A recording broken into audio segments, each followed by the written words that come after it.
Kita bersyukur di pagi hari yang berbahagia ini masih terus dilimpahi keberkahan, hidayah, taufik dari Allah Subhanahu wa taala dengan wasilah karomah Guru Agung Pangersa Abaos. Wabil khusus di akhir bulan Rajab ini kita masih terus dilimpahi bimbingan ruhaniyat oleh Pangersa Abah.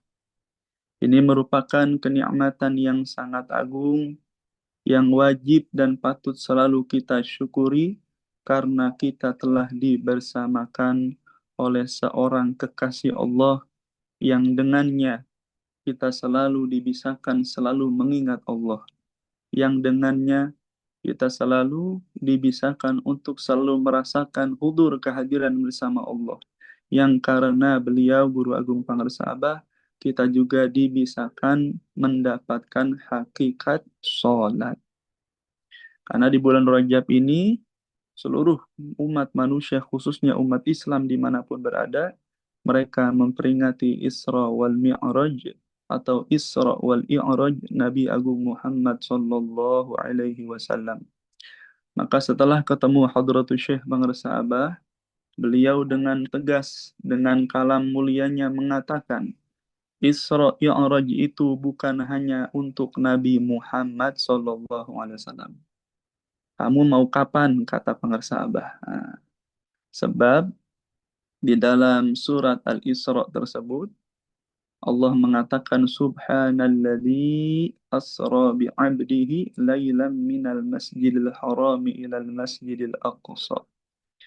Dalam ayat ini, ayat satu ini, Allah mengatakan Maha Suci Allah yang telah memperjalankan hambanya pada malam hari dari Masjidil Haram ilal Masjidil Aqsa.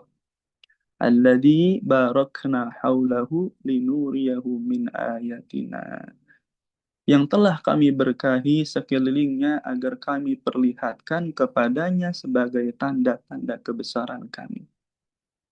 Innahu huwas sami'ul basir. Sesungguhnya Allah Maha mendengar, Maha melihat. Kata pengersa Abah, surat Al-Isra ini jangan hanya menjadi cerita, kata beliau. Yang diceritakan hanya Nabi SAW saja. Beliau diceritakan untuk menjadi uswah, untuk menjadi uswatun hasanah. Sebagaimana beliau dijalankan menjadi imamnya para nabi dan rasul ketika Isra wal I'raj. Maka Abah, kita jangan menceritakan cerita nabi saja, tetapi kita mesti mau melaksanakan Isra I'raj. Kata Abah, angkat kaki jangan diam. Menandakan ketegasan dalam ayat ini. Sampai Tuan Syekh luar biasa, beliau membuka juga tentang surat Al-Baqarah ayat 238, yang mana itu merupakan hasil Isra I'raj, kata Abah. Allah Ta'ala mengatakan, Hafidhu ala salawati wa salatil wusta wa qumu lillahi qanitin.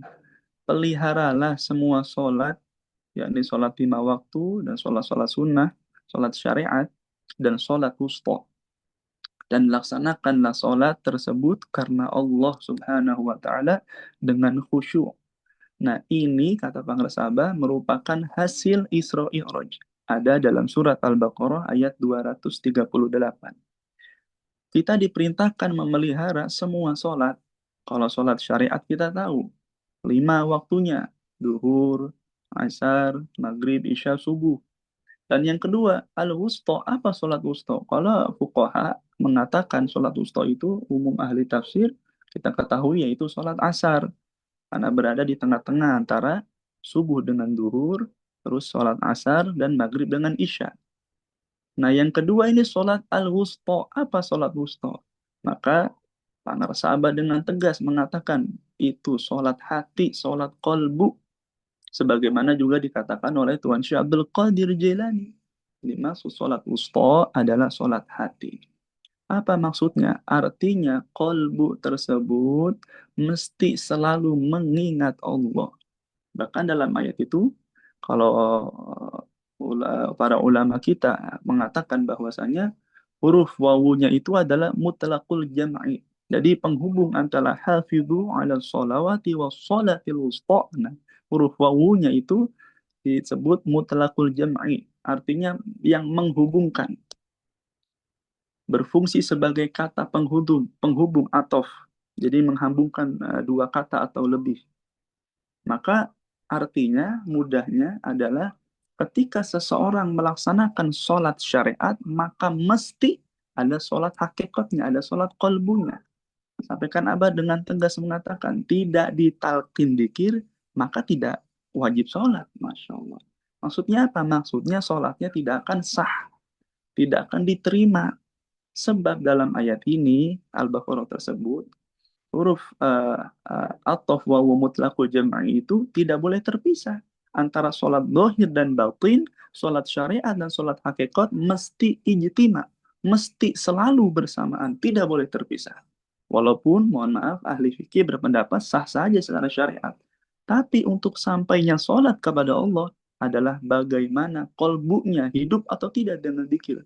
Maka mesti ketika sholat raga, sholat nyawa dan rasanya yaitu hakikat mesti disertai dengan sholat usta yaitu sholat hati dengan selalu mengingat yaitu yang kita kenal dengan zikir khafi yang telah ditalkinkan ke dalam ruh kita semua. Nah inilah kemarin ketika Manaqib Pusat saya mencatat kalam mulia Abah dengan mudah mengatakan memudahkan pemahaman kita, yakni beliau mengatakan Nabi diperjalankan Isra wal Mi'raj. Isra itu atau sholat Isra adalah sholat syariat, sholat raga. Dan sholat Mi'raj, Nabi di'rajkan yaitu sholat hakikat, yakni hati yang selalu berzikir, mengingat Allah dalam setiap keadaan. Nah, hasil ini semua ketika Nabi di-Isra Mi'rajkan oleh Allah Ta'ala, maka dua sholat ini mesti atau hanya bisa diraih oleh orang-orang atau manusia pilihan Allah yang telah bertemu dengan seorang guru mursyid. Jadi bukan hanya raganya yang di atas sajana, nyawa dan rasanya kepada Allah Subhanahu wa taala. Inilah di dalam kitab Fadlul Syuhur juga di salah satu babnya Abah mengatakan idza dzakaral qalbu tara. Apabila hati mengingat sesuatu, hati ini akan terbang. Kepada siapa? Kepada yang diingat.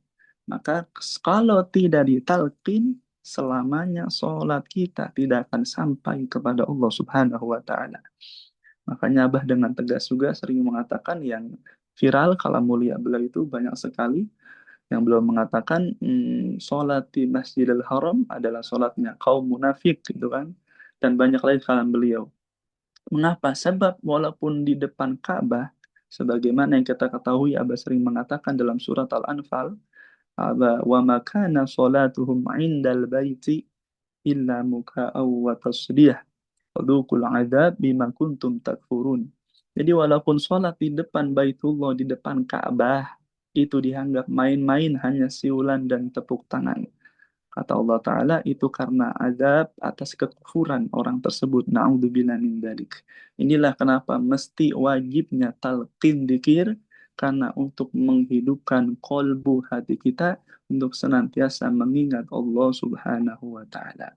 Sebagaimana Syekh Abdul Qadir mengatakan dalam kitab Sirrul Asrar, "Talabu ahli talqin fardu bihayatil qalbi." Mencari guru ahli talqin, yaitu Syekh Mursyid di hada zaman, hukumnya itu fardu wajib demi untuk menghidupkan hati. Nah, berarti kalau tidak ditalqin, belum ketemu Syekh Mursyid selamanya, hatinya mati, belum hidup. Kalau Dr. Syubhan pernah mengatakan ada kolbun mayit, waktu itu pernah membahas ada kolbun mariub, ada kolbun salim. Nah kita yang sudah ditalkin berada di salim. Selamat kolbu kita. Walaupun kadang marit-marit juga. Kadang sakit-sakit juga. Artinya proses. Kalau orang sakit itu kan ada proses penyembuhannya. Tidak langsung sembuh. Yang penting mau ikut resep dokter. Nah resep itu semua. Kolbu kita selalu sehat. Apa? Yakni dengan mengamalkan, melestarikan amalia mursyid, khususnya zikir jahar dan khafi dengan istiqomah. Itu semua adalah obat, bukan hanya obat, tapi penyembuh yang mujarab bagi kolbu kita. Maka kolbu kita selalu sehat. Kolbu kita menjadi kolbu salim yang diselamatkan oleh Allah Subhanahu wa taala dari berbagai penyakit-penyakit hati. Maka ikhwan akhwat rahimakumullah, sudah tidak ada waktu lagi untuk tidak bersyukur, kata sahabat. Apalagi di dalam Toriko ini, kita bukan hanya melaksanakan sholat syariat, sholat hakikat saja, bahkan waktu-waktu sholat. Nah, ini penting. Waktu sholat yang telah Allah tentukan, itu kita jaga dengan karomah Allah. Karena dalam Quran Allah mengatakan, Inna sholata kanat alal mu'minina kitaban mauquta. Sesungguhnya sholat itu adalah wajib dan waktunya telah ditentukan atas orang yang beriman. Maka kita diajak oleh sahabat, dicontohkan oleh beliau untuk sholat awal awal waktu. Sebagaimana ada hadis dari Sayyidina Abdullah bin Mas'ud di dalam kitab Imam Bukhari. Sayyidina Abdullah bin Mas'ud bertanya kepada Nabi SAW. Sa'altu Nabi SAW. Aku, kata Sayyidina Abdullah bin Mas'ud, bertanya kepada Nabi SAW. Ayyul amali ahabbu ilallah? Qala as-salatu ala waqtiha.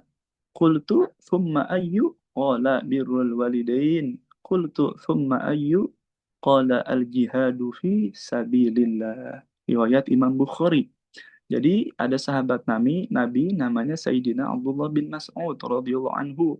Beliau bertanya kepada Nabi SAW, ya Rasulullah, amalan apa yang paling dicintai oleh Allah? Maka Nabi SAW menjawab, yang pertama, sholat awal waktu. Maka yang kedua, nanya lagi Abdullah bin Mas'ud. Apalagi ya Rasulullah belum mengatakan birrul walidain, berbakti kepada orang tua. Nanya lagi beliau, apalagi ya Rasulullah belum menjawab al-jihadu fi sabilillah, jihad di jalan Allah. Riwayat Imam Bukhari. Nah, inilah yang kenapa pentingnya Abah mencontohkan senantiasa sholat awal waktu, Masya Allah. Karena ini adalah sholat awal waktu merupakan amalan yang paling dicintai Allah. Sebagaimana hadis ini. Dan yang kedua, birrul walidain. Abah juga mengajarkan. Bukan hanya secara zahir, tapi kita selalu setiap hari ada namanya sholat birrul walidain. Ini juga amal yang dicintai oleh Allah Subhanahu wa taala. Yang ketiga, jihad fisabilillah. Dulu jihad di medan perang itu perang otot sudah ditutup. Tapi sekarang jihad, yaitu hawa nafsu, khususnya jihad perang otak di zaman ini. Kalau tidak dibimbing Tuhan Syekh, maka selamanya kita tidak akan bisa jihad fisabilillah di zaman ini. Bukan dengan kekerasan, bukan dengan pedang. Sudah ditutup oleh Nabi. Raja'na minal jihadil asghar ila jihadil akbar. Kita baru pulang dari perang kecil, kata Rasul, dan menuju perang yang paling besar, yakni jihadun nafsi. Nah, untuk jihad hawa nafsu ini, maka dua pedang senjata yang diberikan oleh Saifullah Maslul fi hadza zaman, yakni dzikir jahar dan khafi. Nah, ketiga amalan ini, Bapak bin rahmati Allah, adalah amalan yang selalu dan akan terus kita laksanakan. Sebab dalam toriko ini, di antara riyadhah yang paling agung, yang paling luar biasa, adalah kita belajar sholat awal waktu, kemudian berbakti kepada orang tua, bukan orang tua jasad saja, tapi ruhani, yakni guru mursyid. Yang ketiga adalah jihad di jalan Allah, yakni dengan selalu tidak memperturutkan hawa nafsu, terus melawan nafsu kita sehingga sampai di nafsu kamilah, nafsu yang sempurna, yang Allah sucikan. Dan ini semua sekali lagi bisa digapai karena dipertemukan kita dengan kejembaran rahmaniyahnya, dengan kebaikan Allah oleh orang terpilih manusia pilihan Allah di zaman ini, yakni kekasih Allah fi hadza zaman, guru agung pangersa Abah. Semoga kita selalu diistiqomahkan dengan karamah wasilah Abah, khususnya untuk mengamankan amaliyah mursyid hingga akhir hayat kita. Amin ya rabbal alamin. Sebelum saya tutup, saya teringat mohon doa untuk Bu Hartiah. Beliau salah satu orang tua kami juga yang aktif di Purwokerto dan saat ini sedang dirawat di rumah sakit di daerah Tangerang. Bu Hartiah, semoga dengan karomah wasilah Abah diberikan yang terbaik, disehatkan kembali. Allahumma ya syafi'al amrad bi karamati Tuhan saya Abah. Al-Fatihah. A'udzubillahi minasyaitonir rajim. Bismillahirrahmanirrahim. Alhamdulillahirrahmanirrahim. Ar-Rahmanir-Rahim. Maliki yaumiddin. Iyyaka na'budu wa iyyaka nasta'in. Ihdinas siratal mustaqim. Siratal ladzina an'amta 'alaihim ghairil maghdubi 'alaihim waladdallin. Amin. Terima kasih. Mohon maaf. Assalamualaikum warahmatullahi wabarakatuh.